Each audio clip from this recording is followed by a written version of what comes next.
Manchester United have no time for sentimentality from Rasmus Hojlund as he faces his younger twin brothers and former club on Tuesday when FC Copenhagen visit Old Trafford.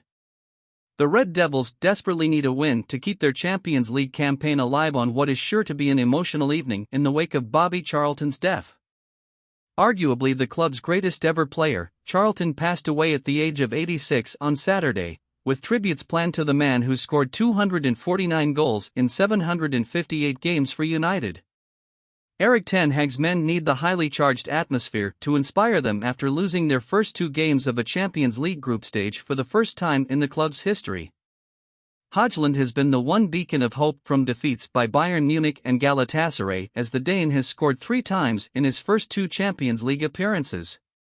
A £64 million, $78 million, move to United from Atlanta in August capped a meteoric rise for the 20-year-old, who Copenhagen sold for just £1.7 million to Sturm Graz in January last year.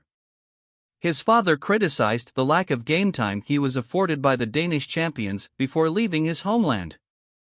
He wasn't really given a chance, Anders Hojlund, himself a former professional player, told Danish media outlet Frihedsbrevet. He only spent 6 months in the first team, where he mainly had 10, 12, or 15 minutes where he was asked to run everywhere. But there are still 2 members of the Hojlund family at Copenhagen as 18-year-old twins Emil and Oscar look to follow in their big brother's footsteps. Midfielder Oscar is expected to be included in the visitors' squad at Old Trafford, having already made his bow in the Champions League against Galatasaray. Emil is more akin to his older sibling as a physical forward but might have to wait for his opportunity to face Rasmus after featuring more regularly for the under-19s.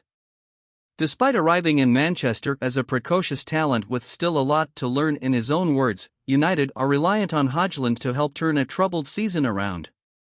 Only holding midfielder Casemiro has scored more than Hojlund's 3 goals this season, as the rest of Ten Hag's forward line has misfired. Marcus Rashford has netted just once and looks a shadow of the player that scored 30 times last season, putting more pressure on his new teammate. Hojlund is also yet to score a Premier League goal but has shown flashes of the combination of strength and speed that lured United into splashing out on him rather than target a move for Harry Kane as their new number 9. "What I see in Rasmus is completely unique," said Peter Møller, head of the Danish Football Federation. "He has the dynamism and carefreeness of youth, he believes in himself. At the same time, he is humble, hard-working and a pleasant boy to be around." Denmark have already seen his potential at the international level with 7 goals in 8 Euro 2024 qualifiers. United need him to be just as deadly against Danish opposition if an embarrassing early exit from the Champions League is to be avoided.